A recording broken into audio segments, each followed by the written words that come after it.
পবিত্র আল কোরআনে আল্লাহ তাআলা বলছেন, ওমা তাশাউনা ইল্লা আইয়াশা আল্লাহ।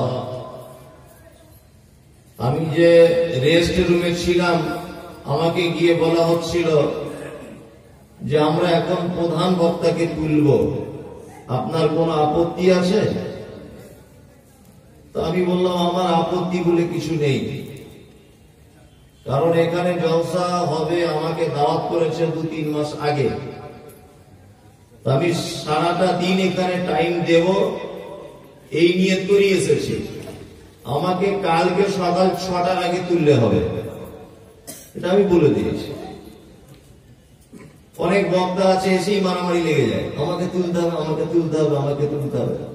তুমি এত টাকা নিবে এ দাবি কমিটি মেনে নিল, তোমাকে বাস থেকে নেমে মোটর সাইকেলে করে আনলো, এটা কমিটি মেনে নিল।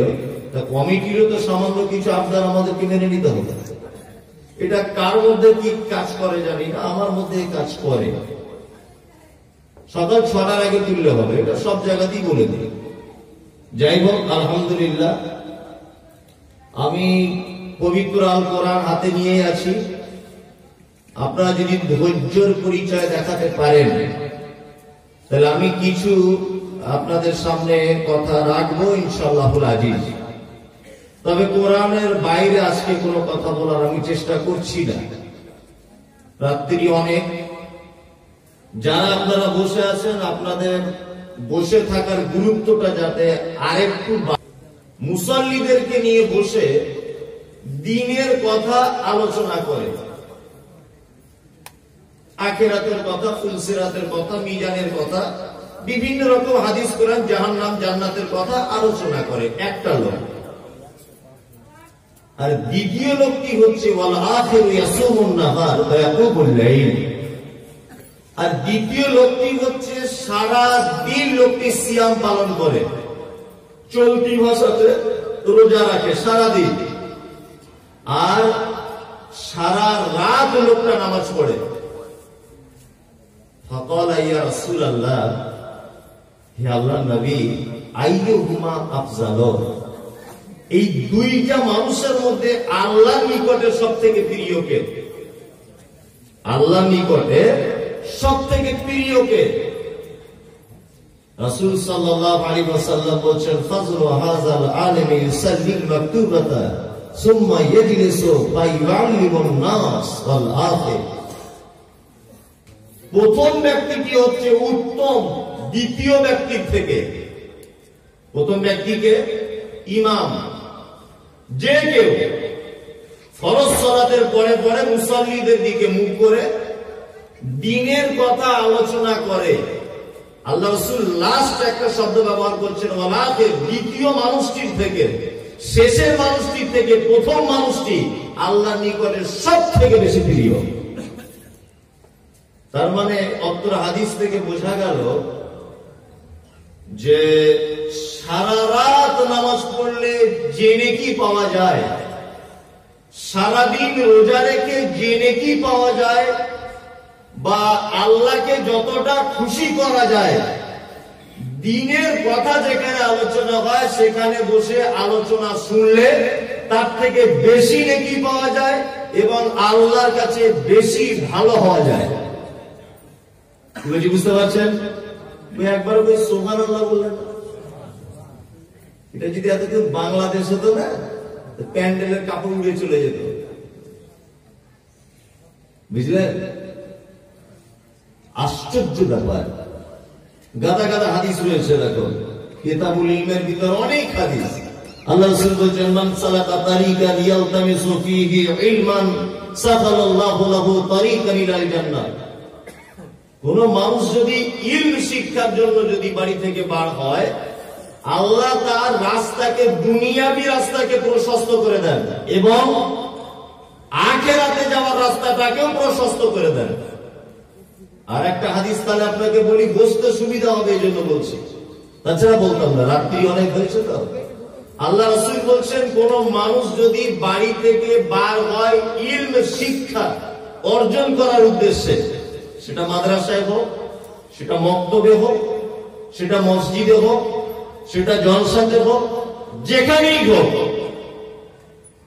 ওই লোকটা ফাহুয়া ফি সাবিলিল্লাহ হাত্তা ইয়ারজিআ, হাদিসে শব্দ এসেছে যে যতক্ষণ না লোকটা বাড়িতে ফেরত না আসে ততক্ষণ লোকটা ফাহুয়া ফি সাবিলিল্লাহ, আল্লাহর রাস্তায় থাকে।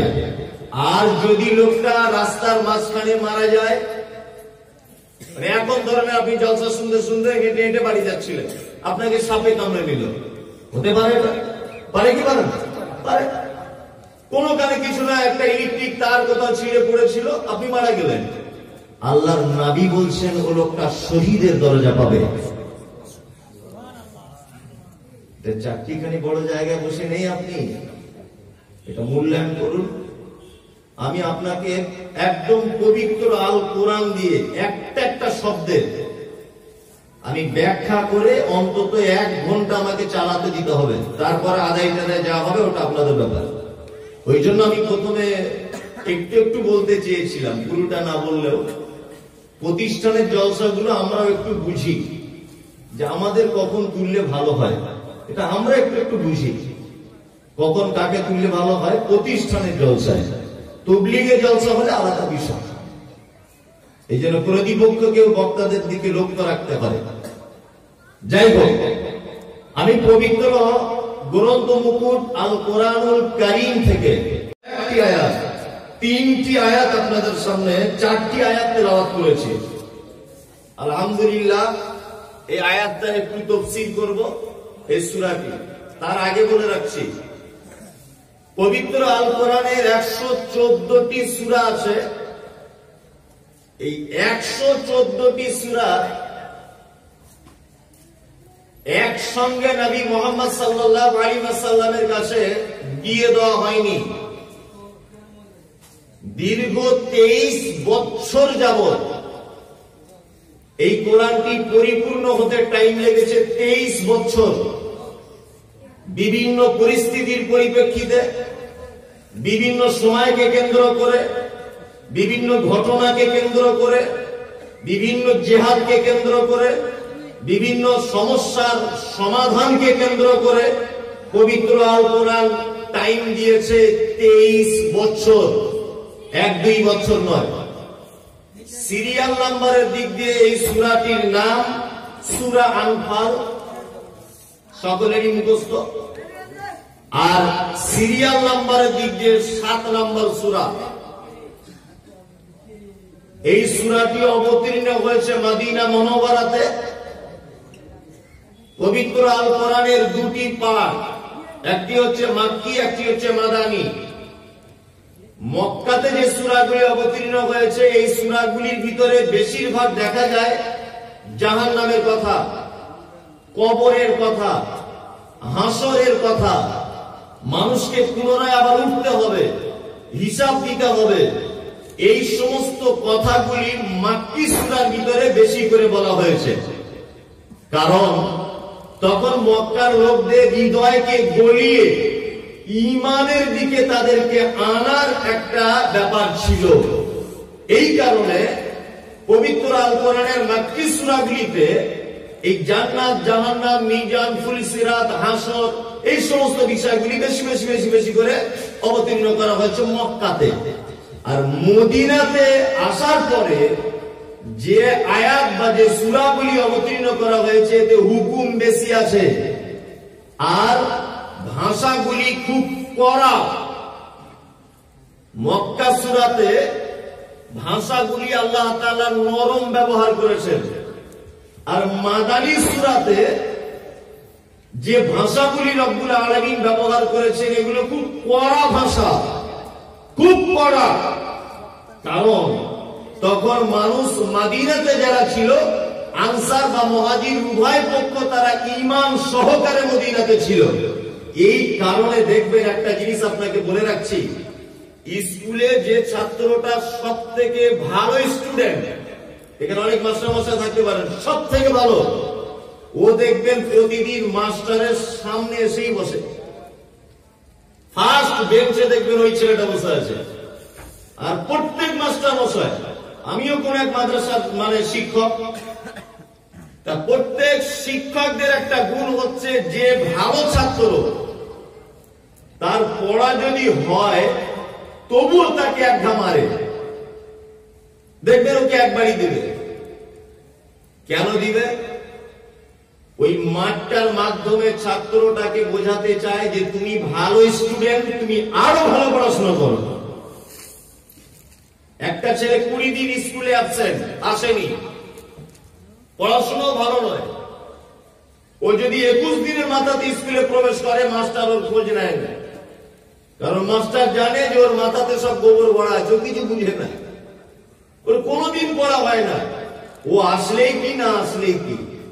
কিন্তু যে ছেলেটা সব থেকে ভালো পড়াশোনায়, ওই ছেলেটা যদি একদিন অ্যাবসেন্ট থাকে, তা মাস্টার খোঁজ নেয়। তার মানে যারা ভালো হয় তাদের কি খোঁজ সবাই নেয়। আর একটা কথা আছে, শাসন করা তারই সাজে সোহাগ করে যে। আপনার স্ত্রীকে যদি আমি এখন 2-4টে কথা বলি ছোট বড়, তা আপনার স্ত্রীও আমাকে 2-4টে ছোট বড় কথা বলে শুনিয়ে দিবে, দিবে কি দিবে না? দিবে। কিন্তু আমি যদি আমার স্ত্রীকে বলি দিনের বেলা এক চর মেরে দিই, তা রাতের বেলা আমি আবার ওকে আদর করে চরের যে দুঃখ, আমার কাছে যে মার খেয়েছে তার যে কষ্ট, আমার সঙ্গে নির্জনে থাকার ফলে আমি তার কষ্টকে প্রেমের বিনিময়ে মিটিয়ে দিতে পারবো।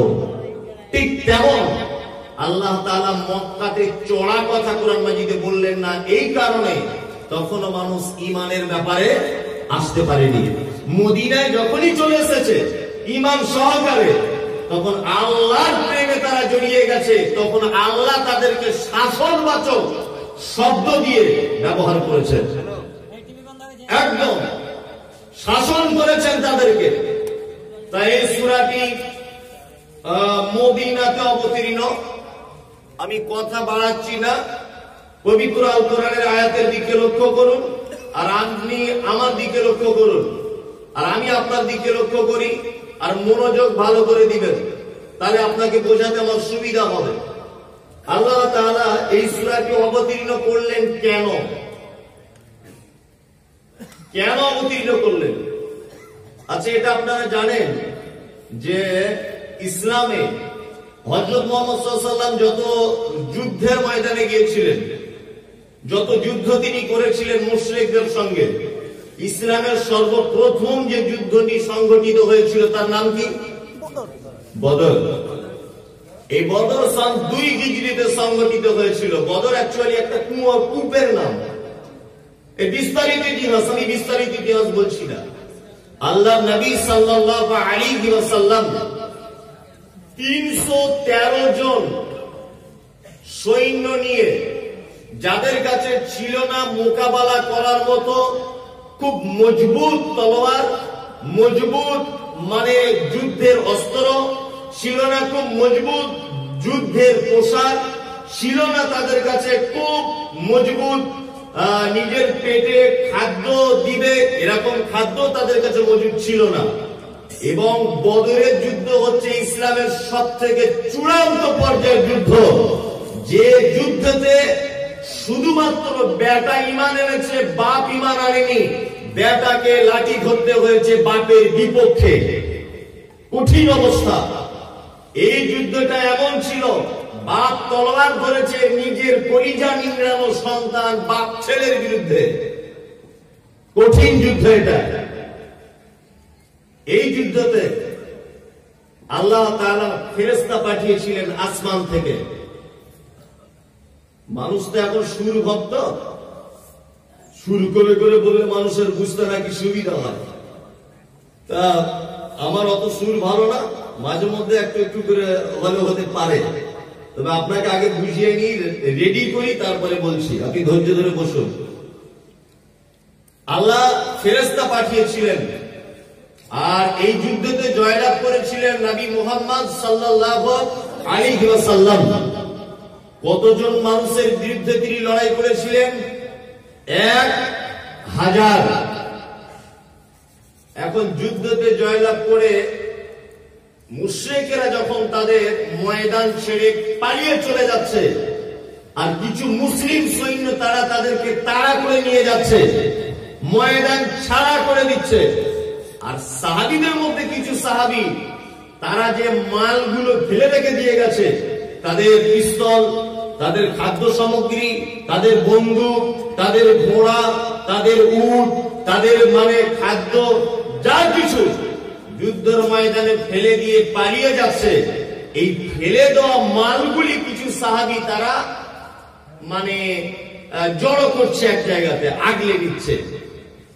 আর কিছু সাহাবী তারা আল্লাহর নবীকে যাতে মেরে দিতে না পারে, আল্লাহর নবীকে আগলে ধরে আছে, যাতে আল্লাহ রাসূলকে কেউ মারতে না পারে। যুদ্ধের পর্ব শেষ, যারা তাড়া করে নিয়ে যাচ্ছিল তারাও ফেরত এলো, যারা মালগুলো একত্রিত করেছে তারাও ফেরত এলো, যারা আল্লাহর নবীকে আঁকড়িয়ে ধরেছিল তারাও ফেরত এলো। এখন আসার পরে মালের ঝামেলা কিন্তু একদম তখনকার দিন থেকে আজ পর্যন্ত চলছে, সম্পদের ঝামেলা নেই, আছে আজও পর্যন্ত। সাহাবীদের মধ্যে একদল সাহাবী বলছেন, আল্লাহর নবী, আমরা মুশরিকদেরকে ক্ষমতা প্রয়োগ করেছি, তাদেরকে ময়দান ছাড়তে বাধ্য করেছি, তারা আমাদের হুঙ্কারে, আমাদের মারে, আমাদের রণকৌশলের খেলাতে তারা মালপত্র ফেলে দিয়ে ময়দান ছেড়ে পালিয়ে গেছে। এই মালগুলি যা একত্রিত হয়েছে এগুলি আমাদেরই অবদানের ফল, এগুলি আমরা পাবো। আর একদল সাহাবীরা বলছে, মালটা আমরা এক জায়গায় করেছি, আমরা পাবো না। আর একদল লোক বলছে, ইসলাম তাই মুছে যেত যদি নবী মুহাম্মদ সাল্লাল্লাহু আলাইহি ওয়াসাল্লাম মারা যেতেন। তা ওনাকে যে আমরা আঁকিয়ে রেখেছিলাম, আমাদের কোনো অবদান নেই, এই মাল আমাদের হক বেশি। সাহাবীদের মধ্যে আপসে একটা দ্বন্দ্ব লেগে গেল। কোরআনের আয়াত অবতীর্ণ কেন হচ্ছে, ঘটনাটা সংক্ষিপ্ত আকারে বলছি। আপসে ঝগড়া, বিবাদ, মনোমালিন্য, এক অপরের সঙ্গে তর্ক বিতর্ক দেখা দিল। তিন দল লোক তখন আল্লাহর নবীর কাছে এসেছে, এসে বলছেন, আল্লাহর নবী, ফয়সালা আপনি করে দেন, এই মালটা কাদের, কাদের মাল এটা? আল্লাহ নবী সাল্লাল্লাহু আলাইহি ওয়াসাল্লাম নিজে ইচ্ছাতে কোনো কথা বলতে পারতেন না। জিবরিল আমিন, আল্লাহ দেখছেন যে আমার হাবিবকে প্রশ্ন করা হচ্ছে যুদ্ধের এই মাল সম্পর্কে, তাহলে আমার হাবিবের উত্তর দিতে পারবে না। সঙ্গে সঙ্গে জিবরিল আমিন চলে এলেন আল্লাহর নবী জনাবে রাসূলুল্লাহ সাল্লাল্লাহু আলাইহি ওয়াসাল্লামের কাছে। কুরআন অবতীর্ণ হচ্ছে, আল্লাহ বলে দিচ্ছেন নবীকে, বিসমিল্লাহির রহমানির রহিম, ইয়াসআলুনাকা আনিল আনফাল। ওগো নবী, ওই তিন দলের মানুষেরা আপনাকে যুদ্ধলব্ধ মাল সম্পর্কে জিজ্ঞাসা করছে, আপনাকে যুদ্ধের ওই অবশিষ্ট মাল সম্পর্কে আপনাকে প্রশ্ন করছে। কুলিল আনফাল লিল্লাহি ওয়ার রাসূল, আপনি বলে দেন ওই মালটা কারো নয়, ওটা আল্লাহ এবং তার রাসূলের। ফয়সালা কে করলেন? কে করলেন? আল্লাহ সুবহানাহু ওয়া তাআলা। সঙ্গে সঙ্গে ফয়সালা, কুলিল আনফাল, তাদেরকে বলে দাও, লিল্লাহি ওয়ার রাসূল, এই মাল আল্লাহ এবং তার রাসূলের আয়াতের মধ্যে থাকবে, তোমাদের কারো না। সমস্যা মিটে গেল। জি, তারপরে আল্লাহ তাআলা বলছেন, ফাত্তাকুল্লাহ, তোমরা আল্লাহকে ভয় করো। কাদের উদ্দেশ্য করে বলা হচ্ছে? এই তিন দলের মানুষকে উদ্দেশ্য করে বলা হচ্ছে, ফাত্তাকুল্লাহ, তোমরা আল্লাহকে ভয় করো। ওয়া আসলিহু যাতা বাইনিকুম, এবং তোমরা আপসের মধ্যে ঝগড়া মারামারি বন্ধ করো। আতিউল্লাহ ওয়া রাসূলহু, আল্লাহ এবং তার রাসূলের আনুগত্য করো। ইন কুনতুম মুমিনিন, যদি তোমরা মুমিন হয়ে থাকো। আমার কথা বুঝতে অসুবিধা হচ্ছে না? একদম কোরআনের কথা বলছি আপনাকে, নির্ভেজাল কথা। আল্লাহ তাআলা বলছেন, ফাত্তাকুল্লাহ, তোমরা আল্লাহকে ভয় করো। ওয়াসলিহু যাতা বাইনিকুম, আপসে ঝগড়া মারামারি বন্ধ করো। আতিউল্লাহ ওয়া রাসূলহু, আল্লাহ এবং তার রাসূলের আনুগত্য করো। ইন কুনতুম মুমিনিন, যদি তোমরা মুমিন হয়ে থাকো। আল্লাহু আকবার। তার মানে মুমিন হবার এক নম্বরের শর্ত হচ্ছে আল্লাহ এবং তার রাসূলের কি করতে হবে? আনুগত্য করতে হবে। আনুগত্য মানে মেনে চলা।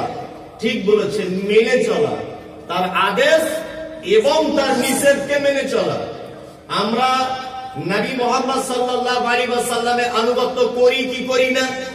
করি। আপনি করেন না, এখনকার ইনশাআল্লাহ বলার মিথ্যা কথা বলা সমান। কি বলছি বুঝতে পারছেন? এখনকার মানুষের ইনশাআল্লাহ বলার মিথ্যা কথা বলা সমান, কোনো ডিফারেন্স নাই। এখন যদি বলি কালকে থেকে বিড়ি সিগারেট এগুলো ইসলামে হারাম, কারা কারা খাবেন না হাত তুলুন। ইনশাআল্লাহ সবাই বলছে ইনশাআল্লাহ, অথচ তারাই কালকে খাবে। তাহলে মিথ্যা কথা বলে কি হবে না? হলো। যারা খায় না তো আলহামদুলিল্লাহ, এটা আমি বোঝানোর জন্য বলছি। আমরা আনুগত্য করি। আনুগত্য কি করি? নামাজ পড়ি, মরি স্যার, রোজা রাখি, মালের যাকাত দিই, কিন্তু না, আনুগত্য এটার নাম নয়। আনুগত্য হচ্ছে আপনার সাংসারিক জীবন থেকে পার্লামেন্ট পর্যন্ত, আপনার পায়ের নখ থেকে নিয়ে মাথার চুল পর্যন্ত, পারিবারিক নীতি, সাংসারিক নীতি, রাজনৈতিক নীতি, সমস্ত ব্যাপারে নবী মুহাম্মদ সাল্লাল্লাহু আলাইহি ওয়াসাল্লামকে লক্ষ্য রাখা লাগবে। লাগবে কি লাগবে না?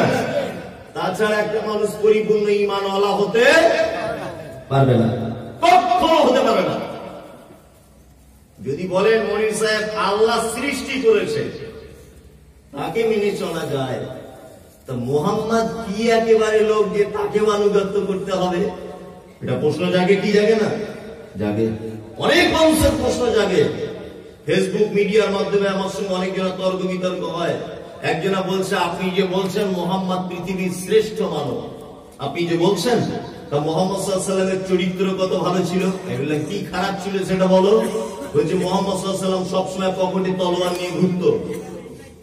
এটা তো আপনার জলসায় বলেন না তো? ওই লোকটা 11টা বিয়ে করেছে, লোকটা ভালো হতে পারে? আপনারা যাদেরকে ধর্মগুরু, ধর্ম নেতা হিসেবে মুহাম্মাদের আনুগত্যের কথা বলছেন, অথচ লোকটা জীবনী স্কুলে পড়েনি, তার আনুগত্য করা যায়? কথাগুলো তো সব ঠিক।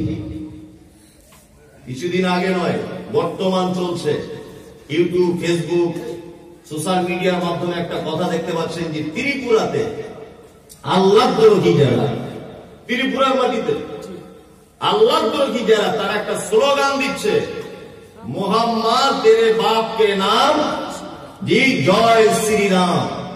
স্লোগান চলছে কি চলছে না? চলছে। তোমাদের মতো নিন্দুকের নিন্দায় মোহাম্মদের কিছু যায় আসে না। আসে? আসে না। আমি মাওলানা মমতাজুল ইসলাম কম বেশি বক্তব্য দিচ্ছি। আমি খুব বেশি লেখাপড়া জানি না, তবে একেবারে কমও জানি না, একেবারে কমও জানি না।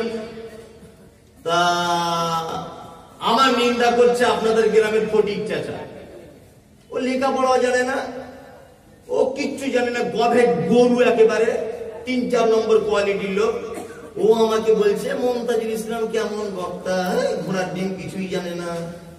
আমাকে আরেকটা লোক বলছে, আপনার বদনাম করছিল ফটিক। কি বলছিল? বলছে ও বলছিল মমতাজুল ইসলাম কিছুই জানে না। ওর ঘৃণা করাতে, ওর অপমান করাতে, ওর নিন্দা করাতে আমার কিছু যায় আসে? আসে না। আমার নিন্দা যদি কাকলামারির প্রধান শিক্ষক যদি করতেন, আমার নিন্দা যদি আজকের জলসার সভাপতি যদি করতেন, আমার নিন্দা যদি মাওলানা শওকত আলী সাহেব করতেন, আমার নিন্দা যদি বক্তা বদরুদ্দোজা নাদবি করতেন, তাহলে আমি একবার বসে সরে বসতাম যে না, নিশ্চয় আমার কোন দুর্বলতা আছে। আর আমার বদনাম করছে ফটিক চাচা, বিড়িখোর, মাতাল, বদমাইশ, হারামখোর। ও আমার বদনাম করছে, আমার থেকে 8 নম্বর কোয়ালিটির লোক। ও আমার কি বদনাম করবে? তা যারা বলছে মোহাম্মদ তেরা বাপ কা নাম জয় শ্রীরাম, তোরা মোহাম্মদের কিছুর তুলনার মানুষ নয়। তোদের নিন্দাতে তার 10 পয়সা কিছু যায় আসে না, বরং তার সম্মান আরো বাড়ছে। বাড়ছে কি বাড়ছে না? বাড়ছে। তার সম্মান কমে না। এটা তো মানুষ সবাই ভাবতে শিখছে যে মোহাম্মদ তেরা বাপ কা নাম জয় শ্রীরাম। মোহাম্মদই বা কেমন পাওয়ারফুল লোক, যার ব্যাপারে মুসলমানদের কথা বললে ওরা একদম চট করে চড়ে বসবে। নিশ্চয়ই এতে কোনো লজিক আছে, বুঝতে পারছেন না? তাতে আমার মনে হয় তার সম্মান আরো বাড়বে। একজন লোক আমাকে বলছে, মোহাম্মদ লোক তো ভালো নয়, আপনারা তো আনুগত্য করতে বলেন, ও পকেটে তলোয়ার নিয়ে ঘুরত। ঠিক বলেছো, তলোয়ার নিয়ে ঘুরত। তুমি তোমার বাপ দেখেছিল তলোয়ার নিয়ে ঘুরছিল? কেউ দেখেছে তোমার? দেখিনি, বইয়ে পড়ি, তলোয়ার নিয়ে যুদ্ধ করতো, লোক কেটে দিত যুদ্ধের ময়দানে। আপনি একটা হাদিস কোরআনে দেখাতে পারেন? আমি মাওলানা মুমতাজুল ইসলাম বলছি আজকে, আল্লাহ নবী সাল্লাল্লাহু আলাইহি ওয়াসাল্লাম যত যুদ্ধ করেছেন, আল্লাহ রাসূল নিজে হাতে কাউকে মেরেছেন, একটা প্রমাণ যদি কেউ দেখাতে পারেন নিজে হাতে তিনি কাউকে আঘাত করেছেন, আল্লাহর কসম বলছি আমি এই এলাকাতে জীবন আসবো না। কোন যুদ্ধতে মুসলিম সেনারা আগে আঘাত করেছে এটা আপনি দেখাতে পারবেন না, এটা আপনি দেখাতে পারবেন না। ছেলেটাকে আমি বলছি তাহলে শোনো। আচ্ছা, আপনাদেরকে একটা কথা জিজ্ঞেস করি, দাফন করা এটা সুন্নত না সুন্নত নয়? সুন্নত। আপনি না করতে পারেন, পৃথিবীর কোন না কোন মানুষ করে কি করে না? করে। আচ্ছা বলুন, আপনি করেন? আলহামদুলিল্লাহ, আলহামদুলিল্লাহ। আচ্ছা, হযরত মুহাম্মদ সাল্লাল্লাহু আলাইহি ওয়াসাল্লামের দাড়ি ছিল, মুসলমান নামাজ পড়ুক আর না পড়ুক, কিছু মুসলমানের দাড়ি আছে না নেই? আছে। হযরত মুহাম্মদ সাল্লাল্লাহু আলাইহি ওয়াসাল্লাম পাগড়ি পরতেন মাথায়। আচ্ছা বলুন তো, আপনি আমি না পড়তে পারি, কিছু মুসলমান পাগড়ি পরছে কি পরছে না? পড়ছে।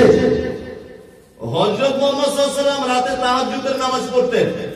বলুন তো, বর্তমান বিশ্বে আমি আপনি না পড়তে পারি, কিছু মানুষ তাহাজ্জুদের নামাজ পড়ছে কি পড়ছে না? পড়ছে। তাহলে মুহাম্মদ সাল্লাল্লাহু আলাইহি ওয়াসাল্লামের সুন্নাত যদি হয়, সারা পৃথিবীতে আমি না করি, আপনি না করেন, কেউ না কেউ সে সুন্নাত জারি রাখবে বা রেখেছে ইনশাআল্লাহ। আপনি একটা মুসলমানকে দেখান তো, যে মুসলমানটার পকেটে তলোয়ার ভরা থাকে, দেখাতে পারবেন কেউ? সারা পৃথিবী যে হযরত মুহাম্মদ তলোয়ার রাখতো বলে আমি তলোয়ার পকেটে রেখেছি, একটা লোক দেখাতে পারবেন? পারবেন না। দাঁতন দেখাতে পারবেন, কারণ হযরত মুহাম্মদ সাল্লাল্লাহু আলাইহি ওয়াসাল্লাম দাঁতন করেছিলেন। এই কারণে সাদা দাড়িওয়ালা লোক দাড়িতে লাল করে নিচ্ছে, হযরত মুহাম্মদ করেছিলেন, করার আদেশ করেছেন, এই জন্য কিছু মুসলমান করছে, এটা সুন্নাত। যদি পকেটে তলোয়ার রাখা, ছুরি রাখা যদি ভালো হতো বা সুন্নাত হতো, সারা পৃথিবীর আমি আপনি না করি, কিছু মুসলমান অন্তত পকেটে রাখতো কি রাখতো না? তার মানে বোঝা গেল লোকটা ছুরি রাখতো না, মিথ্যা কথা এটা। এই লোকটার ব্যাপারে এর আনুগত্য করা লাগবে কেন? আল্লাহু আকবার। আল্লাহ তাআলা এই লোকটা সম্পর্কে বলছেন, ইন্নাকা লাআলা খুলুকিন আযীম, আপনাকে সারা পৃথিবীর উত্তম চরিত্র রূপে পাঠানো হয়েছে। যার সার্টিফিকেট দিচ্ছেন কে? আল্লাহ সুবহানাহু ওয়া তাআলা। এই লোকটার আনুগত্য করবেন না করবেন না? করবেন ইনশাআল্লাহ। অথচ আপনি আপনার বর্তমান আনুগত্যের কথা ভাবুন। আল্লাহ নবী সাল্লাল্লাহু আলাইহি ওয়াসাল্লাম সম্পর্কে লোকটা ভালো লোক সার্টিফিকেট দিচ্ছেন কে? আল্লাহ। আর আপনি একটু পরে আজকে জলসাতে যে কাল সকালবেলা বলবেন আমার নেতার চরিত্র ফুলের মতো পবিত্র, ইনকিলাব জিন্দাবাদ, এবার ভোটে জিতলো কে, অমুক ছাড়া আবার কে। শোনো, তুমি যে নেতার বর্তমান বিশ্ব অনুগত্য করছো, রাতের বেলা চরিত্র একরকম, দিনের বেলা চরিত্র আর এক রকম, বিকেল বেলা চরিত্র আর এক রকম, এর সন্ধ্যাবেলা চরিত্র আর এক রকম। এই ইন্দিরা বাসনের টাকা মেরে খায়, গরিবের 100 দিনের টাকা মেরে খায়, অমুকের ঘর মেরে খেয়েছে, অমুক রাস্তার টাকা মেরে খেয়েছে। ওই জন্য আল্লাহ রাব্বুল আলামিন বলছেন, ফাইন্নাকা লাআলা খুলুকিন আযীম। সারা পৃথিবীতে যদি মডেল ম্যান, সারা পৃথিবীতে যদি এডুকেট, কোন হাই এডুকেটেড মানুষ যদি আমি পাঠিয়েছি, একজনকে পাঠিয়েছি, তিনি হচ্ছেন মুহাম্মদ সাল্লাল্লাহু আলাইহি ওয়াসাল্লাম। ওই জন্য সারা বিশ্ববাসীর জন্য আল্লাহ তাআলা বলছেন এই লোকটিকে আনুগত্য করা লাগবে। একটা লোক কত ভালো, একটা লোক কত ভালো, তার সার্টিফিকেট সব থেকে ভালো কে দিতে পারে বলুন? তার স্ত্রী। তার রাইট, তার স্ত্রী দিতে পারে। আমি এখানে যত বক্তব্যই রাখি, কিন্তু ক্ষণিকের জন্য রাখবো। আমি বাড়িতে প্যান্ট শার্ট পরে ঘুরি, ধরে নেন, কারণ এখানে আমি জলসার উদ্দেশ্যে এসেছি, এখানে আমি প্যান্ট শার্ট পরে আসবো না, কারণ আমি এখানে বড় জুব্বা পরে আসবো, মাথায় টুপি বাড়িতে কোনোদিন লাগাই না, এখানে লাগাবো। তাহলে আমার দু রকমের চরিত্র। বুঝতে পারছেন না? আমার স্ত্রীকে নিয়ে যখন রাস্তায় বার হই, তখন আমার স্ত্রীকে বোরখা পড়ায়, হাতে মোজা পড়ায়, মুখে মাস্ক পরিয়ে দিই যাতে কেউ দেখতে না পায়। আমার স্ত্রী আর আমি দুজনা বাড়িতে টিভিতে উলঙ্গ ফিল্ম দেখি, তাহলে ভিতরে একরকম চরিত্র, বাইরে একরকম চরিত্র, ঠিক কিনা বলুন? অথচ মুহাম্মদ সাল্লাল্লাহু আলাইহি ওয়াসাল্লাম বলছেন, সারা পৃথিবীতে কোন মানুষ ভালো? যে তার স্ত্রীর কাছে ভালো। কারণ আমি কত বড় চিটিংবাজ, আমি কত বড় বদমাইশ, আমি বাড়িতে নামাজ পড়ি কিনা, আমি হালাল পথে থাকি কিনা, আমি হারাম জিনিস খাই কিনা, আমি অন্য মেয়ের সঙ্গে কটলাইন করি কিনা, আমার ইনকাম হালাল রাস্তায় কিনা, আমার ইবাদত আল্লাহর উদ্দেশ্য কিনা, আমি জলসা যতই বক্তা হই আমি আমল করি কিনা, এটা পৃথিবীর কেউ জানতে পারবে না আমার স্ত্রী ছাড়া।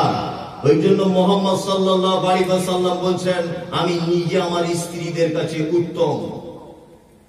একটা মানুষ দেখান তো দেখি, একটা মানুষ দেখান, শুধু মুখে ভাষণ চলছে, বলছে মুসলমানরা কত বদমাইশ গো, কত বদমাইশ। বলছে কেন? বলছে 3 বার তালাক দিয়ে দিলে বউ ছেড়ে দিচ্ছে, কঠিন ব্যাপার, কারুর জ্বালা ধরলো না।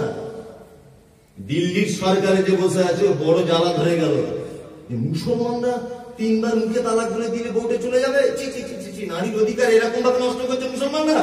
দাঁড়াও, তোমাদের ব্যবস্থা করছি। কোর্টে মামলা করে দিল, মামলা রায় বার হলো, 3 তালাক দেওয়া যাবে না। আমি তালাক, যদিও ওটা ইসলামিক সিস্টেম নয়, ইসলামিক সিস্টেম আছে, আমি জাস্ট বোঝানোর জন্য বলছি, 3 তালাকটা তুলে দিল, বাতিল হয়ে গেল। যে লোকটা নারী অধিকার, নারীর সম্মান ক্ষতি হচ্ছে বলে 3 তালাকের বিরুদ্ধে বিল পাস করলো, ও মামুকে একবার জিজ্ঞেস করুন, তোমার বউটা করি, তোমার বউ কই, তোমার বউটাকে দেখেছ?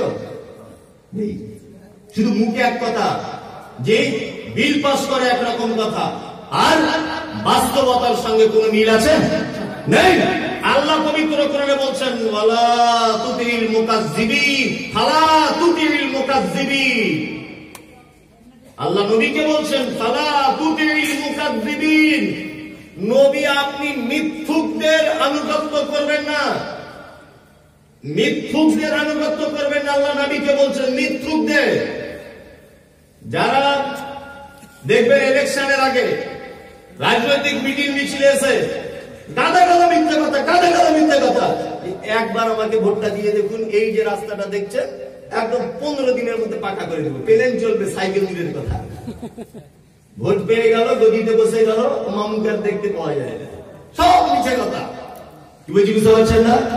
আল্লাহ তার একটা আয়াতে বলছে রদ্দুল আও তুদহিনু ফায়ুদহিনু, তারপরে আল্লাহ কোরআন মাজিদে আর একটা আয়াতে বলছেন ওয়ালা তুতি কুল্লা হাল্লাফিন মাহিন, যারা মানুষের পিছনে এবং সামনে গীবত করে, পরনিন্দা যারা করে, এবং যারা কথায় কথায় বলে আল্লাহর কসম, খোদার কসম, নারীর কসম, বাপের কসম, এইরকম কসম খানেওয়ালা লোক আর সামনে পিছনে গীবত পরনিন্দা করা লোক, এদেরকে তোমরা আনুগত্য করো না।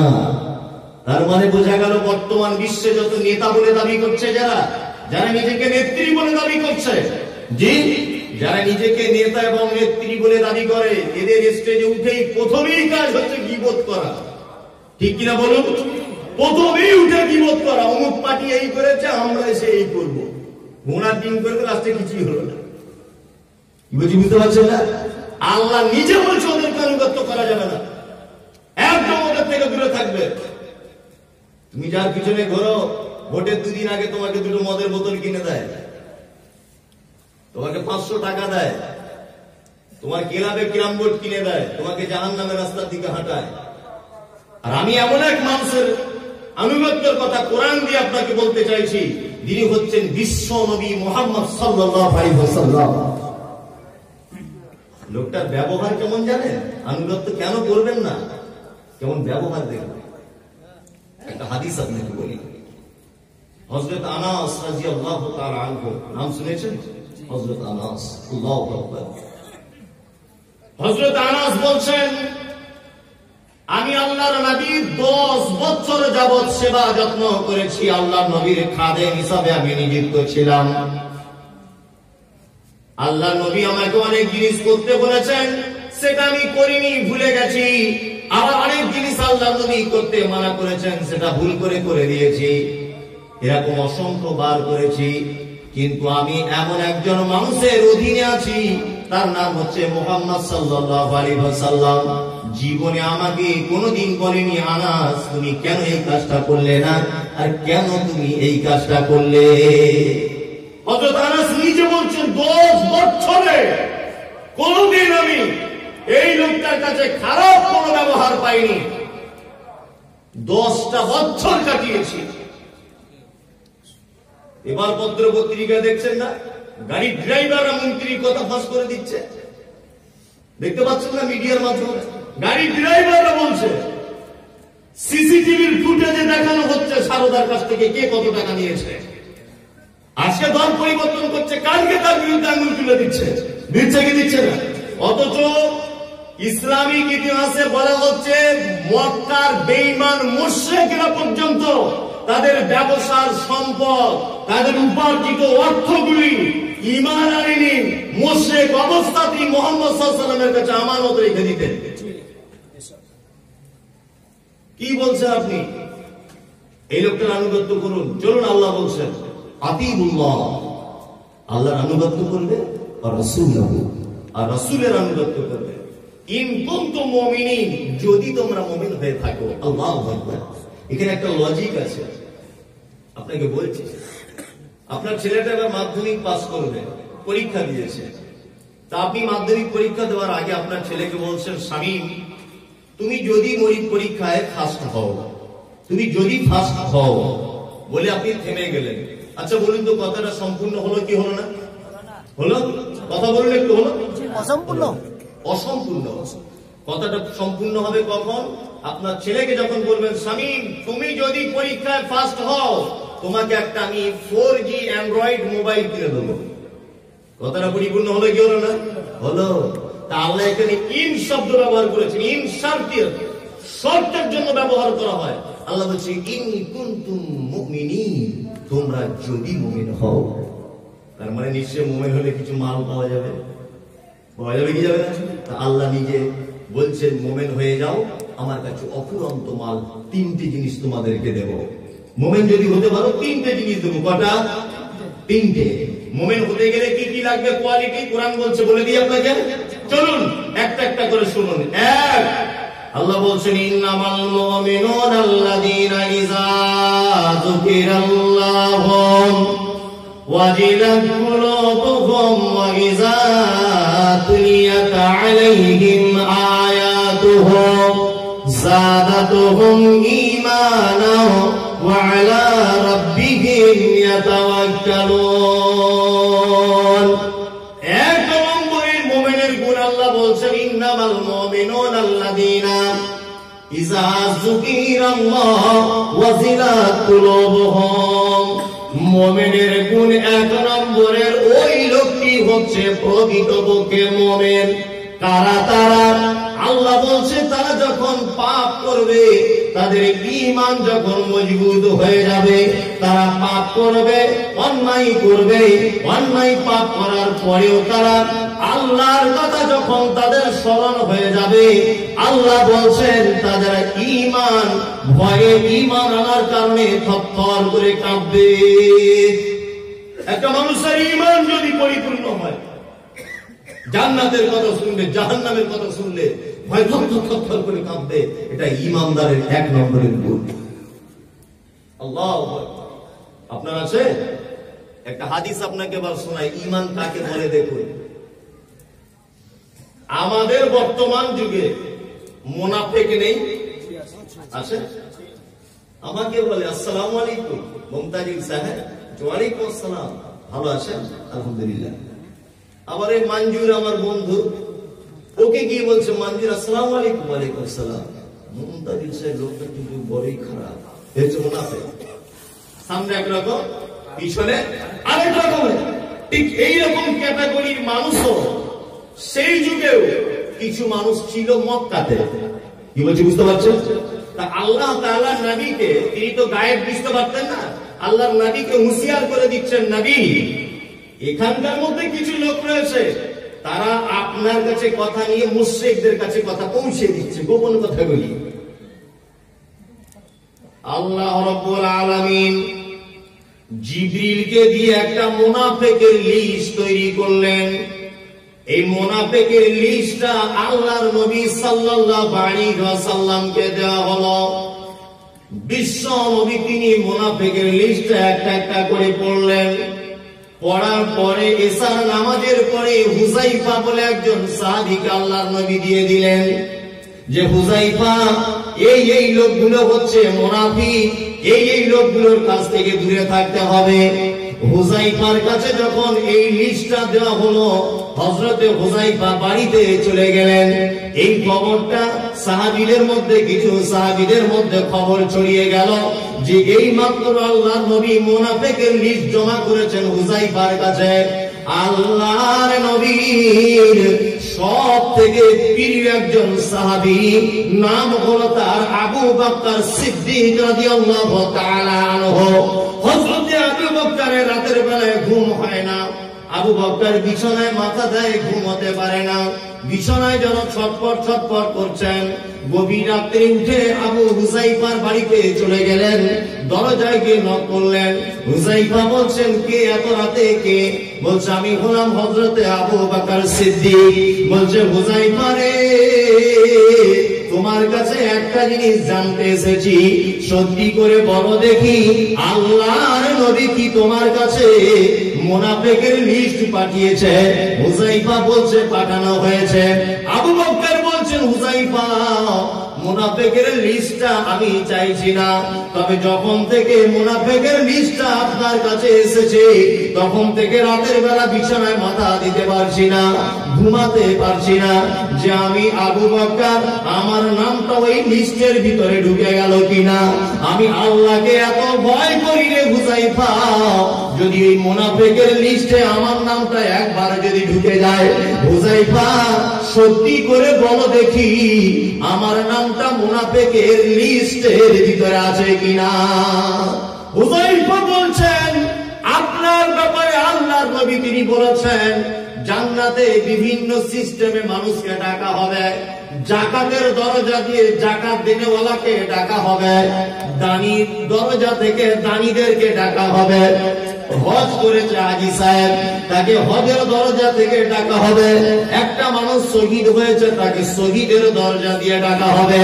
হযরতে আবু বকর সিদ্দিক আল্লাহর নবীকে বলছেন, আল্লাহর নবী, পৃথিবীতে কি এমন কোন মানুষ রয়েছে যাকে জান্নাতের সব দরজা দিয়ে আহ্বান করা হবে, যাকে সব দরজা দিয়ে ডাকা হবে? বিশ্ব নবী বলছেন, আমি আশা করি আবু বকর সেই মানুষটি হলে আবু বকর তুমি, তোমাকে জান্নাতের সমস্ত দরজা দিয়ে ডাকা হবে আর বলা হবে, আবু বকর তুমি চলে এসো। জিহাদের দরজা থেকে বলা হবে, আবু বকর তুমি এসো। দানের দরজা থেকে বলা হবে, আবু বকর তুমি এসো। হাজী সাহেবের দরজা থেকে বলা হবে, আবু বকর তুমি এসো। আবু বকর তোমার মর্যাদা এত, তোমার মর্যাদা এত। হুযাইফা বলছে, আবু বকর আপনার ব্যাপারে আমি এইরকম কথা বিশ্ব নবীর কাছে শুনে রেখেছি, কিন্তু কোনদিন এটা হতে পারে না এই মুনাফিকের লিস্টে আপনার মতো একজন বৃহত্তম মানুষের নাম লেখা থাকবে, এটা কখনোই হতে পারে না। আল্লাহ বলছেন, ইন্নামাল মুমিনুনা আল্লাযীনা ইযা যুকিরাল্লাহু ওয়াজিলাত কুলুবুহুম। ঈমান আনার পরে পরে আল্লাহকে এত ভয় করবে, পাপ হয়ে গেল কিনা, রাস্তা দিয়ে চলবেন আমি গুনাহ করে ফেললাম কিনা, রাস্তায় সফর করবে একজন মুমিন ভাববে আমি গুনাহ করে ফেললাম কিনা। গুনাহ যদিও বা হয়ে যায় জোহরের সময়তে, তাহলে আসরের সময় মসজিদে সিজদায় লুটিয়ে পড়বে, নামাজ শেষ করে আল্লাহকে বলবে, আল্লাহ তুমি গফফার, তুমি রহমান, তুমি সাত্তার, তুমি গফুর রহিম, তুমি ক্ষমা করতে ভালোবাসো। দয়াময় আমার ঈমান মজবুত রয়েছে, তারপরে পরেও পাপ করে ফেলেছি, আমি তোমার কাছে ক্ষমা চাইছি। আল্লাহ বলছে, ঈমান আনার পরে পাপ করলে সে আমার কাছে এসে ভয় করবে। এক নম্বরের গুণী বলে।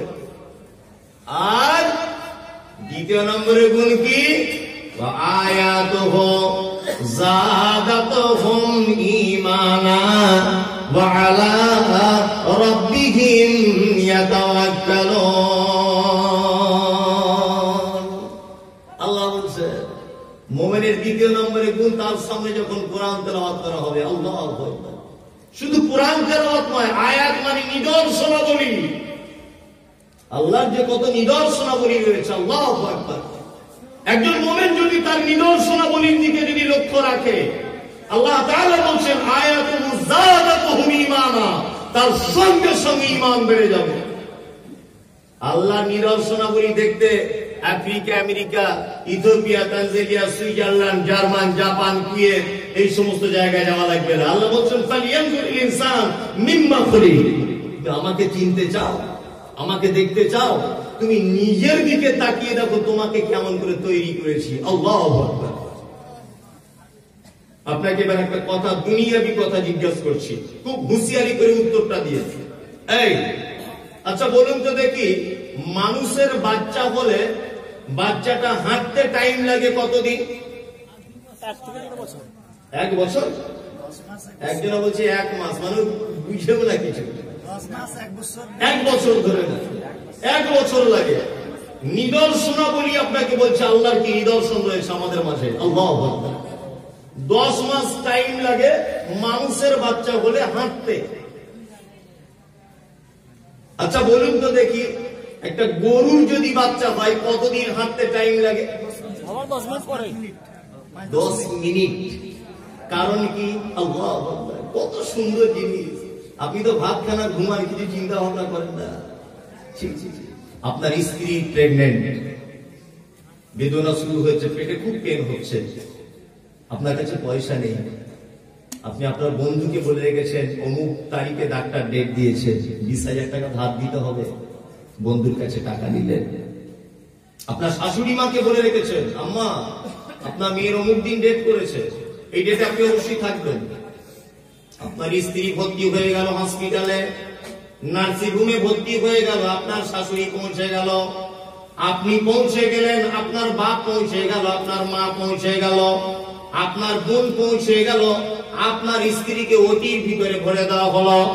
আপনি হসপিটালের মেন গেটের সামনে 10 জন মানুষকে নিয়ে অপেক্ষা করছেন। ডাক্তার না জানি কখন অ্যানাউন্স করে বলে যে অমুক গ্রামের অমুকের বেটা হয়েছে, এই খবরটা শোনার জন্য কান যেন আপনার অটোমেটিক হসপিটালের দিকে পড়ে আছে। 20 মিনিট পরে ডাক্তার বাবু অ্যানাউন্স করে বললো আব্দুল্লাহ তোমার বেটা হয়েছে, বেটা সুস্থ আছে। আপনি আনন্দে ফেটে পড়লেন। 2-4 ঘন্টা পরে আপনি হসপিটালের ভিতরে চলে গেলেন, ডাক্তার বাবু নার্সেরা দেখিয়ে দিবে এই দেখো তোমার বেটা। দাদু কোলে তুলে নিবে, নানি কোলে তুলে নিবে, চাচা কোলে তুলে নিবে, বাপ কোলে তুলে নিবে, নার্সেরা কোলে তুলে নিবে, আয়ারা কোলে তুলে নিবে। মানুষ হিসাবে তাকে সবাই আদর করবে। দাদু নাতিকে পেয়ে বলবে হায় রে 12 বছর পরে আমার বেটার আবার একটা বেটা হয়েছে। নানি বড় আদর করে বলবে 12 বছর পরে আমার বেটির একটা বেটা হয়েছে। সবাই আদর করবে। আল্লাহ তাআলা বলছেন ফালিয়ানজুরিল ইনসানু মিম্মা খুলিক। আমাকে যদি চিনতে চাও পৃথিবীর কোন দিকে দেখা লাগবে না, তুমি নিজের দিকে দেখো আমি তোমাকে কি সিস্টেমে বানিয়েছি। আপনার যদি একদিনে যদি পা তৈরি করে দেওয়া হতো, একদিনে যদি আপনি হাঁটতে শুরু করে দিতেন, তাহলে বাপের ভালোবাসা আপনি পেতেন না, নানির প্রেম আপনি পেতেন না, আপনার ভাইয়ের কোলের আদর আপনি পেতেন না, আপনার দাদুর কোল চাপার আদর আপনি এই আদর থেকে বঞ্চিত হয়ে যেতেন। আল্লাহ আপনাকে 1.5 বছর থেকে 1 বছর টাইম এই কারণে লাগিয়েছে, বান্দারে তোকে আমি বড় ভালোবাসি, 1-2 দিনে পা দিলে আদর থেকে বঞ্চিত হয়ে যাবে। অপর দিকে দেখুন আপনার বাড়িতে একটা গাভী আছে, গাভীটাও 10 মাস পেটে বাচ্চা রাখে।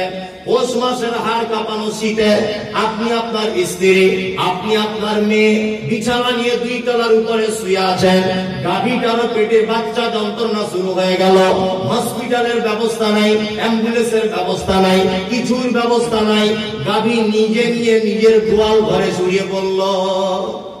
চোখ দিয়ে গাভীও দেখবেন পানি পড়ে, লক্ষ্য করবেন। ও নিজের ভাষায় বলে যে আল্লাহ যে মালিকের অধীনে আছি ও মালিকও আজকে আমার কাছে নেই। বাচ্চা প্রসব হবে রাত 2টোর সময় গাভীর, একবার শুচ্ছে একবার উঠছে, একবার গড়াগড়ি খায় আর একবার ওঠে। অনেক কষ্টের পরে নিজের বাচ্চা নিজের জন্ম দেয়। গাভী এত বড় হতভাগা বন্ধুরে, গাভী নিজের ভাষায় তার বাচ্চাকে বলে তোর নানিও নাই, তোর দাদিও নাই, তোকে কোনো হসপিটালেও রাখা হয়নি, তোর গায়ের লালাগুলো আমার মালিক পরিষ্কার করে দেবে। সে মালিকও বিছানা নিয়ে 2তলার উপরে শুয়ে আছে, মালিকও এখানে উপস্থিত নাই। ওই জন্য গাভী দেখবেন নিজের জিহ্বা দিয়ে তার বাচ্চার গায়ের লালাগুলো চাটে, লালাগুলো চেটে চেটে পরিষ্কার করে। 20 মিনিট জন্মের পরে বাচ্চার কণ্ঠনালী আস্তে আস্তে করে শুকিয়ে যাচ্ছে, দুধের প্রয়োজন।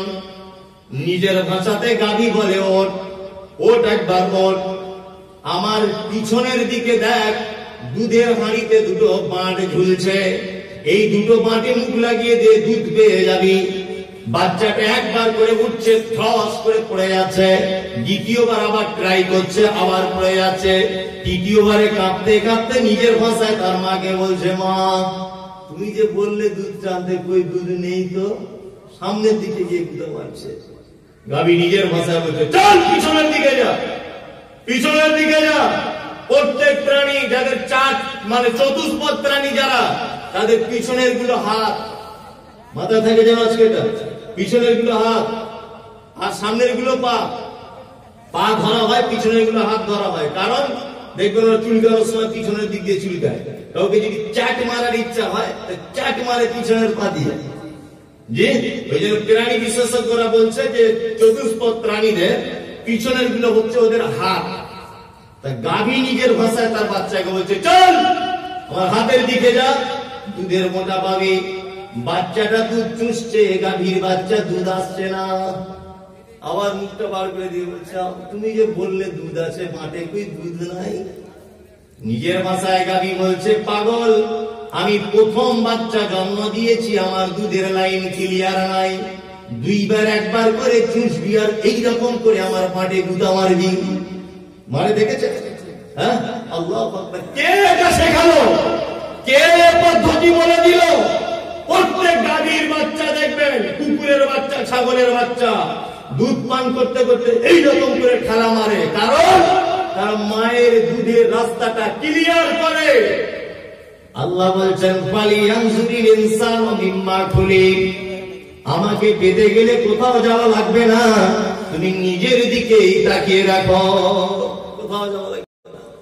আমার নিদর্শনাবলী দেখলে ঈমান বেড়ে যাবে, আল্লাহু আকবার, ঈমান বেড়ে যাবে তাদের। বুঝলেন? ওয়া আলা রাব্বিহিম ইয়াতাওয়াক্কালুন। আল্লাহ তারপরে বলছেন, মুমিন সর্বদাতে কার উপরে ভরসা করে? জোরে বলুন, আপনারা করেন?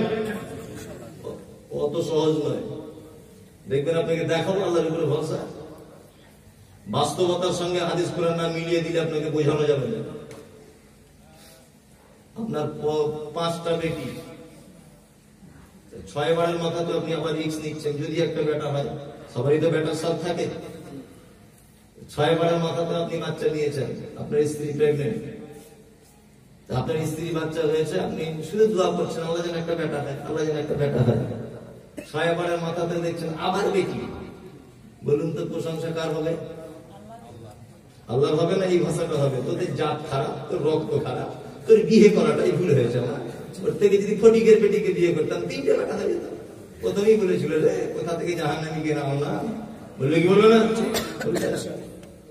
প্রশংসা আল্লাহর হয়? সমস্ত ক্ষেত্রে প্রশংসা ভরসা আল্লাহর হয়? আপনি কত বড় খারাপ মানুষ, একটা কথা আপনাকে বলে, আপনি কত খারাপ দেখবেন। নামাজ আপনি কি বলেন? হাত বেঁধে দোয়া সানাটা পড়ার পরে কি বলেন? আলহামদুলিল্লাহ রাব্বিল আলামিন। আল্লাহ যাবতীয় প্রশংসা তোমার, তুমি রব, প্রতিপালক, তুমি পালনকর্তা, তুমি অসংখ্য জগতের মালিক। সমস্ত প্রশংসা কার বলে এলাম? আল্লাহ। আপনার বেটির বিয়ে লেগেছে, কেউ বউ দেখতে এসেছে, আলহামদুলিল্লাহ ফিট হয়ে গেছে, বিয়ে হয়ে গেছে। জামাইটা কি করে? জামাইয়ের আইটা সে চাকরি করে।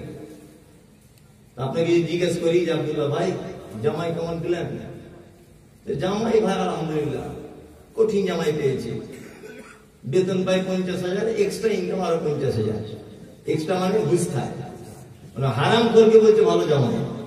কি আশ্চর্য দুনিয়া, বুঝতে পারছেন না? বলছে এক্সট্রা ইনকাম আরো 50,000, এক্সট্রা করে বাপের ছাপাখানা আছে, টাকা ছাপে। বলছে জামাই খুব দারুণ পেয়েছে, বলছে আলহামদুলিল্লাহ খুব ভালোই জামাই পেয়েছে। তখন বলছে জামাই ভালো পাবো না, আমার মেয়ের কোয়ালিটিটা কেমন দেখবে না মুড়ি সাহেব? মেয়েটা যে সুন্দরী, মেয়েটাও যে খুব মানে শিক্ষিতা মেয়ে, মেয়েরও যে কোয়ালিফিকেশন অনেক উন্নত মানে, ওই জন্য জামাই ভালো পেয়েছি। এই মাত্র আপনি এই বড় আপনার দাড়ি মুখে, এই বড় পাঞ্জাবি পরে 4 বার মক্কা থেকে ঘুরে এসেছেন টাকা ছিল বলে, বুঝতে পারছেন না? আর এই মাত্র বলে এলেন নামাজে আলহামদুলিল্লাহ রাব্বিল আলামিন, সমস্ত প্রশংসা তোমার। বলে সূরা ফাতিহার সঙ্গে মুনাফিকি করা হলো কি হলো না? হলো। আপনার বাড়িতে একটা আমের গাছ আছে, খুব মিঠা আমটা, মালদা জেলা মানুষ আম ভালো বুঝবেন, ফজলি আম খুব মিষ্টি। আপনি আমটা আমার কাছে এনেছেন, আপনি বক্তা মানুষ, একটা আমার গাছের আম খান, আমি খাচ্ছি আর বলছি আলহামদুলিল্লাহ খুব টেস্ট। আপনি ফুলে মুগুর হয়ে গিয়ে বলছেন আমি পরিচর্যাও ভালো করি, যেমন সার দিই জানেন, রাসায়নিক সার স্প্রে করি, তুমি ঘোড়ার ডিম করো, তুমি করার কেউ নয়। এই মাত্র তুমি নামাজে বলে গেলে সমস্ত প্রশংসা তার, আল্লাহ। তোমার এটা বলা দরকার ছিল আল্লাহ মিষ্টি দিয়েছে তাই মিষ্টি হয়েছে, বুঝতে পারছেন না? আগে 18 বস্তা ধান হতো, এখন 20 বস্তা হয়েছে, পরিচর্যা ভালো করেছি বলে? জি না, আল্লাহ দিয়েছে তাই হয়েছে। ভরসা কার উপরে করতে হবে? আল্লাহর উপরে করতে হবে। মুমিনের গুণ কি? বিপদ হলে হাসলেও আলহামদুলিল্লাহ, কাঁদেলেও আলহামদুলিল্লাহ, বিপদে পড়েছে আলহামদুলিল্লাহ, যা কিছু হবে খাইরিহি ওয়া শাররিহি মিনাল্লাহি তাআলা, ভালো মন্দ যা কিছু হবে ভরসা করবে কার উপরে? আল্লাহর উপরে ভরসা করবে। আল্লাহ তাআলা তারপরে বলছে আল্লাযীনা ইউকিমুনাস সালাত, মুমিনের 4 নম্বরের গুণ হচ্ছে মুমিন নামাজ পড়বে, সালাত আদায় করবে। আপনারা করেন জি? 5 ওয়াক্ত নামাজ পড়েন না জুম্মায়? কই কারা কারা 5 ওয়াক্ত পড়ে তোলো তো? আলহামদুলিল্লাহ। সবাই তো তুলতে পারবে না, যারা পড়ে না তারা তো তুলতে পারবে না, পারবে না তো? পারবে না। আল্লাহু আকবার। যারা নামাজ পড়ে না তারা কেমন 5 মিনিট বলবো? 5 মিনিট একটা কথা বলি, মাদ্রাসার প্রতিপক্ষরা রাগ করিয়েন না, আদায় তো কাদ্দামারি মৌলানা সাহেব করেছে, আমি রাষ্ট্রের দিকে কিছু করব, আমি এসেছি দূর থেকে, মানুষগুলো বসে আছে যখন কিছু বলি, তাই না? কিছু বলি, আপনারা ঘাবিয়েন না, ঠিক হয়ে যাবে স্যার, আল্লাহর ফয়সালা চূড়ান্ত। ঘটনা হচ্ছে যারা নামাজ পড়ে কি পড়ে না, অনেক মানুষ বলছে মরি স্যার আমি নামাজটা পড়ি না কিন্তু আমার ইমান চাঙ্গা আছে, বুঝে কি বুঝে না? ইমান আমার কিন্তু মজবুত, ইমান আমার ঠিক আছে, তোমার ইমান কেমন সেটা বলবো। আল্লাহু আকবার। আচ্ছা, ইমানটা প্রথমে কি সেটা আগে জানা লাগবে আপনার, লাগবে কি লাগবে না?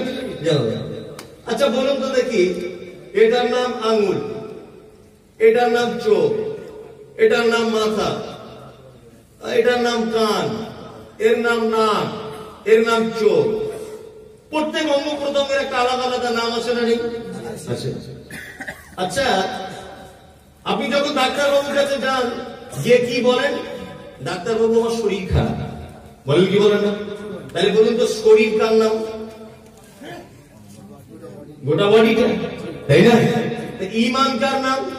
ঈমান হচ্ছে কোরআনের আদেশ এবং নিষেধ, এ টু জেড বিষয়ের নাম কি? ঈমান। এ টু জেড। কোন মানুষের যদি এইখান থেকে একটা যদি হাত যদি এখান থেকে কাটা হয়, সে সুস্থ পরিপূর্ণ দেহের মানুষ না অসম্পূর্ণ দেহের মানুষ? অসুস্থ মানুষ, অসুস্থ এবং অসম্পূর্ণ মানুষ। যে বলছে আমি নামাজ পড়ি না সব ভালো কাজ করি, আমি বলে দিয়ে যাচ্ছি তার ঈমান অসম্পূর্ণ ঈমান। 1 2 মরি সাহেব নামাজ পড়ি না, তবে কারোর জমির আল কাটি না, ব্যাটার বেড়ে দিয়েছে 1 টাকা নিয়ে নি, আমার সব জীবনের ভালো কাজ, শুধু নামাজটাই করতে পারি না। তোমাকে এবার বলি, এই বর্তমানে খাসির মাংস কটাকে কেজি? 600 টাকা ধরে না, 600। মুসলমান গরিব মানুষ, আপনাদের মালদা জেলার মানুষ ধনী, অনেক জায়গায় গরিব আছে, 600 টাকা কেজি মাংস সবাই কিনে খেতে পারে? পারে না। 600 টাকার মাংস যদি আপনি একদিন যদি কিনে আনেন, নিশ্চয়ই সেটা লোকাল মশলা দিয়ে রান্না করবেন না, একটু উন্নত মানের করেই রান্নাটা করবেন। তাহলে আরো 100 টাকা যদি খরচা বসে হতে, তাহলে হলো কত? 700। লবণের কেজি কত টাকা? 10 টাকা। 1 কেজি মাংসে কতটা লবণ লাগতে পারে আন্দাজ? 50 গ্রাম, 50 পয়সা। বলুন এবারে বুঝে উত্তর দেন, 50 পয়সার লবণ যদি 700 টাকার মাংসতে দেওয়া না হয়, ওই মাংস খাওয়া যাবে কি যাবে না? যাবে না। যারা বলছে সব ভালো কাজ করি, শুধু নামাজ পড়ি না, 700 টাকার মাংসতে 50 পয়সার লবণের যে মর্যাদা, ইবাদতের জগতে যত ইবাদত রয়েছে তার মধ্যে সালাত বা নামাজের সেই মর্যাদা। আরেকটা কথা বলছি, নামাজ একটা লোক পড়ে না, সব ভালো কাজ করেছে, লোকটা কালকে মারা গেল, কোরআন বলছে লোকটা জাহান্নামে চলে যাবে, ওর জান্নাত নেই। কোন লোক যদি নামাজ না পড়া অবস্থাতে যদি মারা যায়, 100% বলছি জাহান্নামে যাবে যাবে। যদি বলছেন আমি 100%, এটা বড় কথা হলো না? দেখুন কোরআন তার প্রমাণ দিচ্ছে, মা সালাকাকুম ফি সাকার লাম নাকু মিনাল মুসাল্লিন। মানুষ জিজ্ঞাসা করবে কি ব্যাপার, তোমরা সাকার নামক জাহান্নামে ঢুকছো, কি ব্যাপার? জান্নাতীরা বলবে জাহান্নামীদেরকে যে তোমরা সাকার নামক জাহান্নামে কেন ঢুকছো? ওই জাহান্নামীরা বলবে লাম নাকু মিনাল মুসাল্লিন, আমরা মুসল্লি ছিলাম না, নামাজি ছিলাম না, এই কারণে। কি বুঝলেন আপনি? আমরা নামাজি ছিলাম না, সব ভালো কাজ করেছি, শুধু নামাজি ছিলাম না, এই কারণে আমাদেরকে জাহান্নামে যেতে দেওয়া হচ্ছে। তার মানে নামাজ না পড়লে পরিত্রাণ, লাস্ট ঠিকানা জাহান্নাম, চলে যেতে হবে। আল্লাহ বলছেন মুমিনের 5 নম্বরের গুণ, আল্লাযীনা ইউকিমুনাস সালাতা, মুমিন 5 ওয়াক্তে সালাত আদায় করবে। সালাত আদায়ে আপনার কতটা দুনিয়াবি লাভ রয়েছে, আখিরাতে কতটা লাভ রয়েছে, আপনাকে ছোট্ট একটা হাদিস বলি সংক্ষিপ্ত আকারে। আল্লাহর নবী তিনি বলেছেন যে একটা বাড়ির সামনে যদি, কোন লোকের বাড়ির সামনে যদি একটা নদী, যদি চলমান নদী যদি থাকে, আর একটা মানুষ যদি ওই নদীতে দিনে 5 বার যদি গোসল করে, সাহাবীরা বলো দেখি ওই মানুষটির শরীরে একটাও কি ময়লা থাকতে পারে? সাহাবীরা বলছেন আল্লাহর নবী আশ্চর্য ব্যাপার, থাকতে পারে না, অসম্ভব, কারণ দিনে 5 বার লোকটা গোসল করলে ময়লা থাকতে পারে না।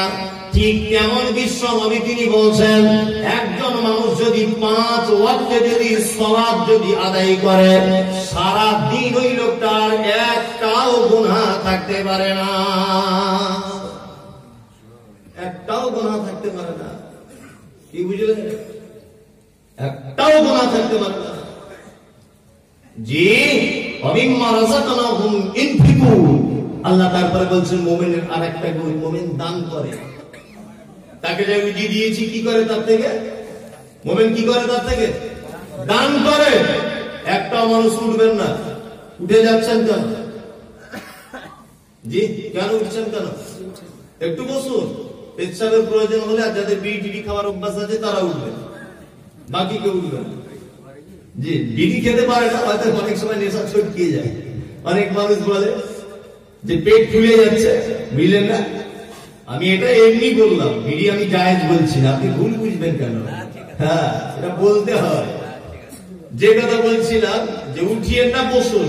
আল্লাহ মুমিনের গুণ বলতে গিয়ে বলছেন ওরা দান করবে সর্বদাতে। মুমিন কৃপণ হবে না, মুমিন চোর হতে পারে, ভুল করে চুরি করতে পারে একটা মুমিন, এটা হতে পারে তার পক্ষে, কিন্তু মুমিন কৃপণ হবে না।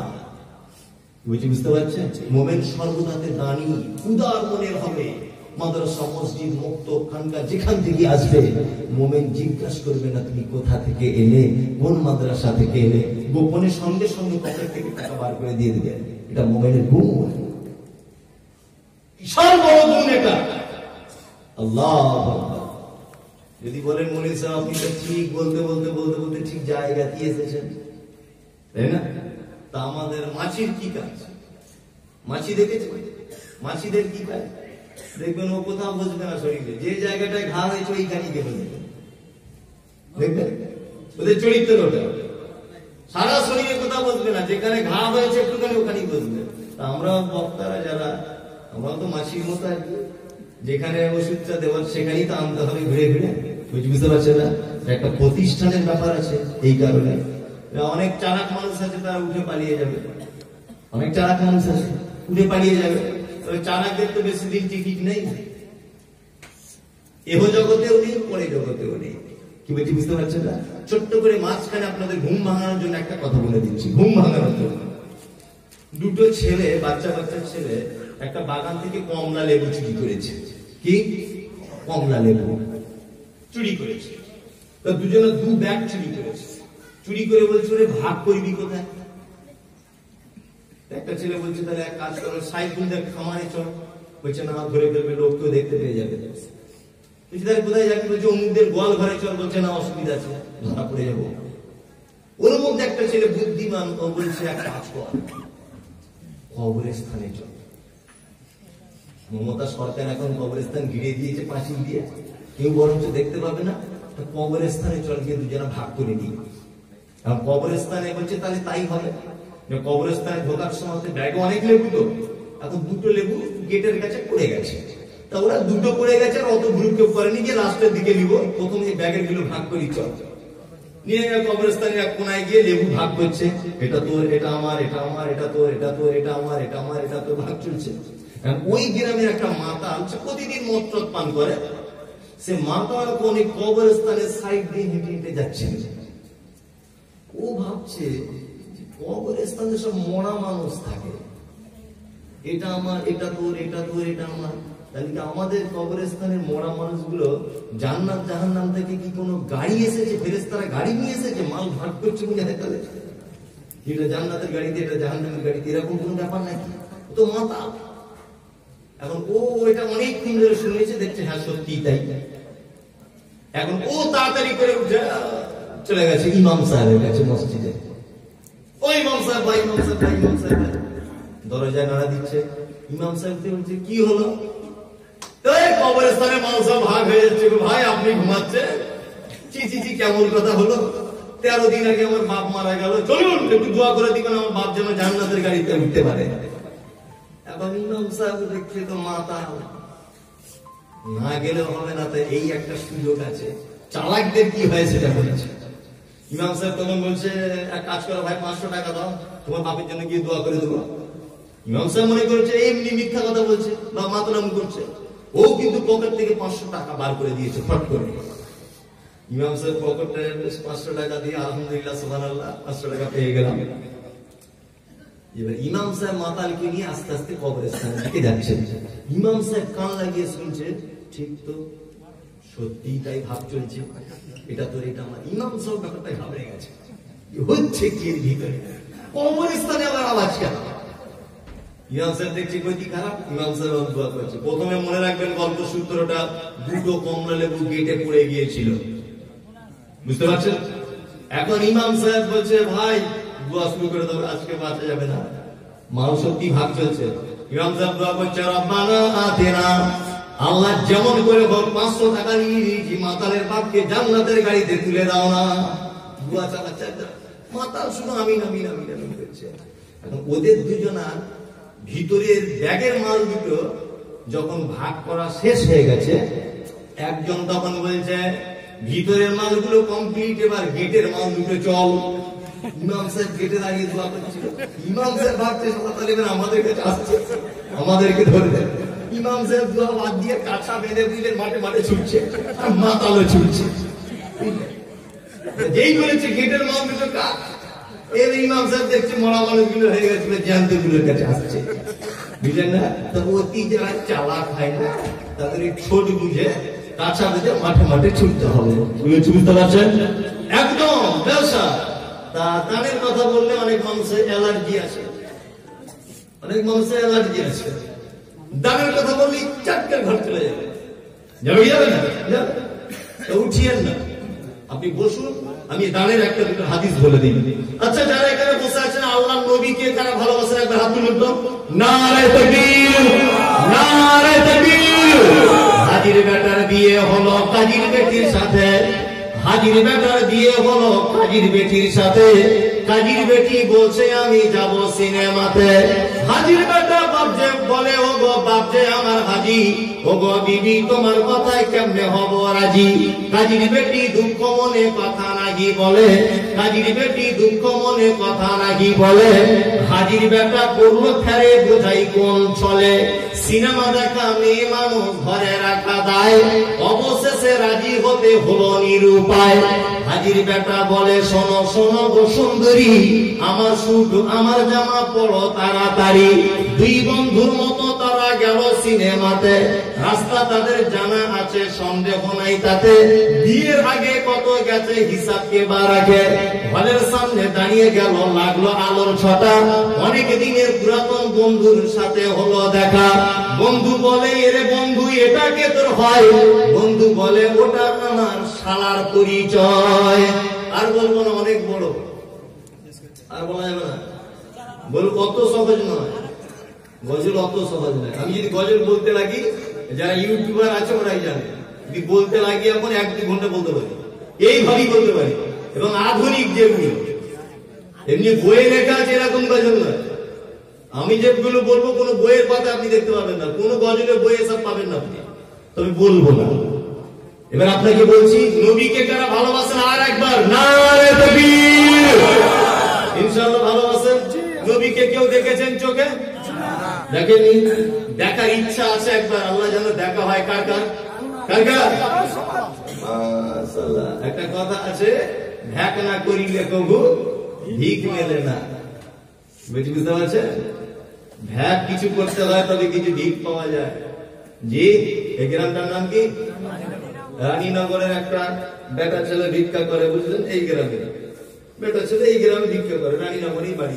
তার প্রতিদিন 1.5 কেজি 2 কেজি করে চাল হয়। আর ওই আপনার কি বলছে, কদুবাড়ির একটা মেয়ে ভিক্ষা করতে আসে এই গ্রামে, তার প্রতিদিন চাল হয় 15-20 কিলো।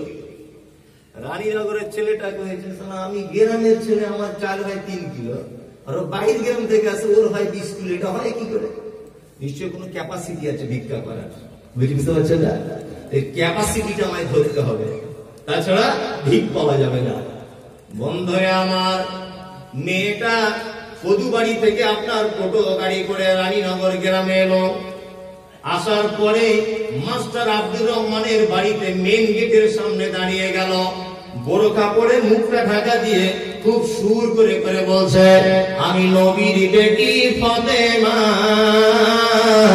বাড়ি আমার মদিনা, ভিকে নাহি দিলে তোরা জান্নাত পাবি না।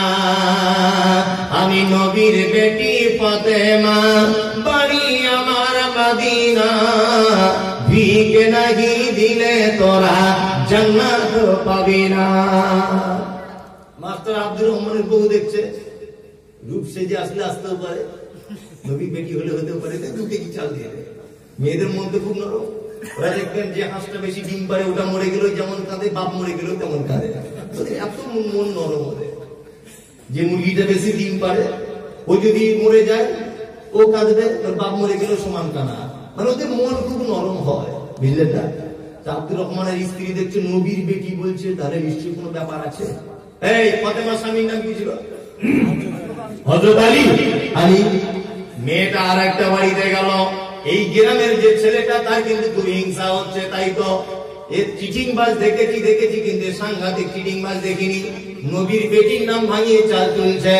আর একটা বাড়িতে গেল, গিয়ে বলছে আমি নবীর বেটি ফাতেমা, বাড়ি আমার মদিনা, ভিকে নাহি দিলে তোরা জান্নাত পাবি না।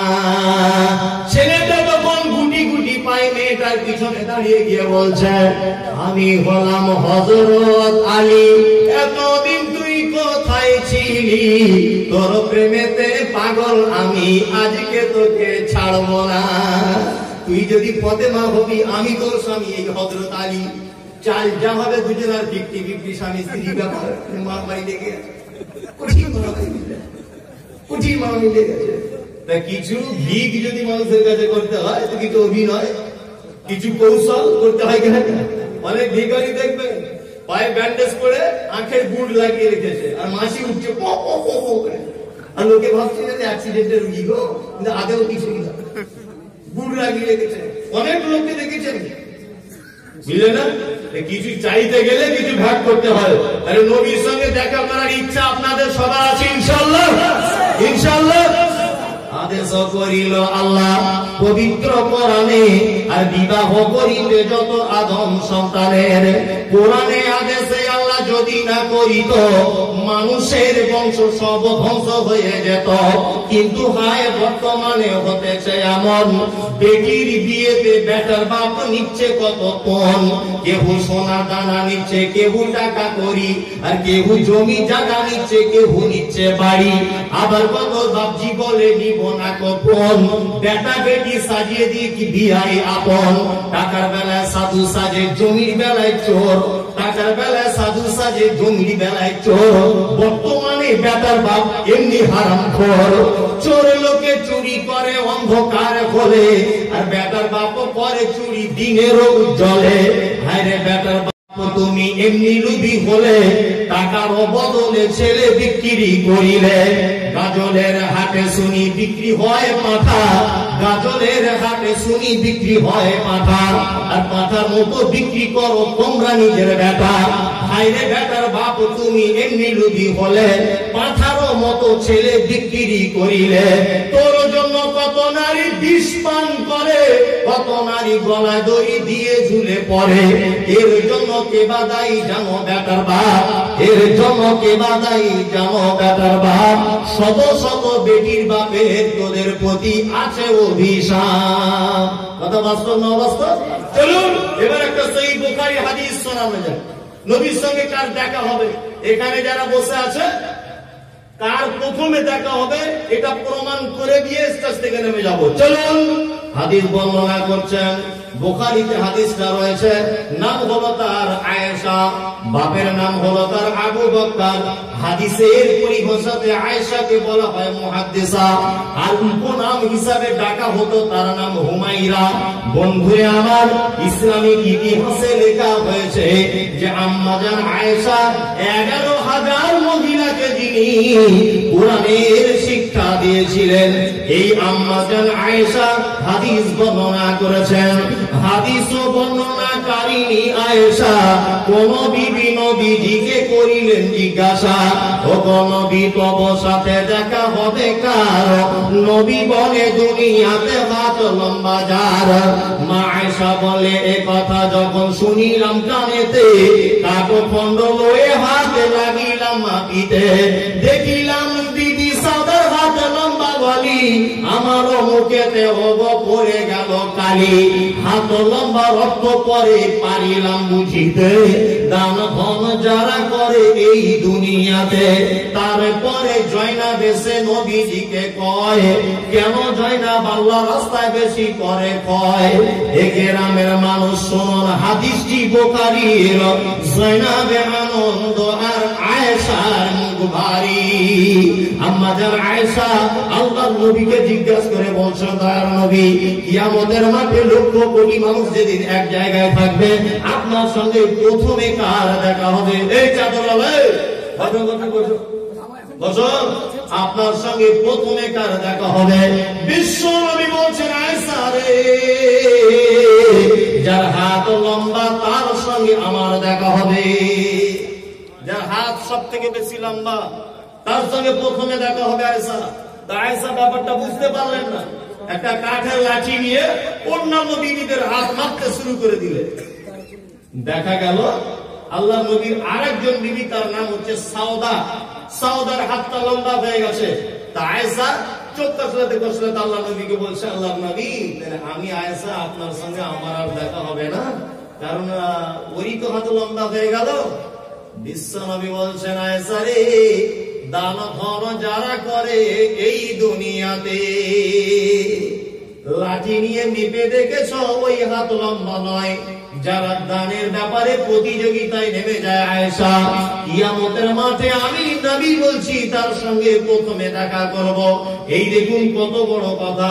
আবু বকরের সঙ্গে নবী প্রথম দেখা করবেন তিনি বললেন না, আলীর সঙ্গে বললেন না, হাসান হোসাইনের সঙ্গে বললেন না, নিজের বিবি খাদিজার কথা বললেন না, নিজের বেটি ফাতেমার কথা বললেন না। নবী বললেন কিয়ামতের দিনে প্রথমে ওই মানুষের সঙ্গে আমার মোলাকাত হবে, কোন মানুষটি যার হাত দানের ব্যাপারে লম্বা হবে, দান হার ব্যাপারে হাত লম্বা হবে। একটা লোক বলুন তো 5,000 টাকা দিব, আসেন তো বাপকে বেটে সিপাহীকে ঘোড়ে, একটা লোক হাত তুলুন তো দেখুন, বেশি যাইবো না, মোটা মোটা টাকা উঠে গেছে। একটা লোক বলবেন কেউ, একজন বলুন আমার অন্তত ঝুলিতে 5,000 টাকার কোটা একজন হল, কেউ আছে কিরম? একটা লোক অন্তত বলুন যে 5,000 টাকা দিব। হামিদুর রহমান কত? মাশাআল্লাহ, হামিদুর রহমান 5,000 টাকা। আল্লাহ তুমি তার দানকে কবুল করো না, বলুন আমিন। হামিদুর রহমান,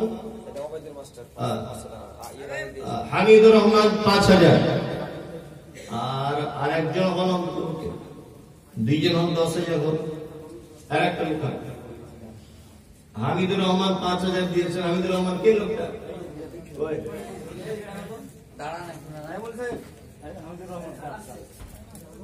হামিদুর রহমান ভাই,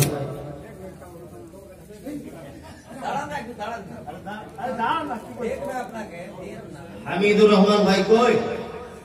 আসুন দেখি, আসুন ভাই একবার আসুন, আরে এদিকে আসুন।